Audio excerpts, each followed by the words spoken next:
بسم الله الرحمن الرحيم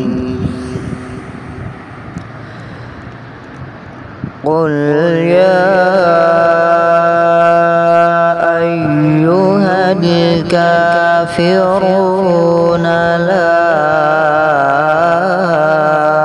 أعبد ما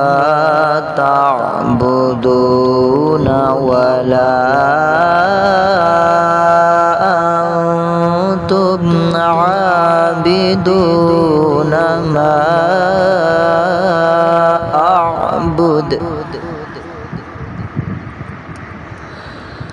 ولا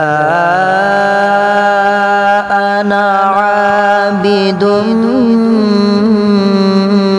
ما عبدتم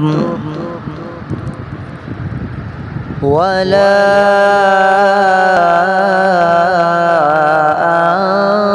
أنتم عابدون ما أعبد لكم دينكم ولي دين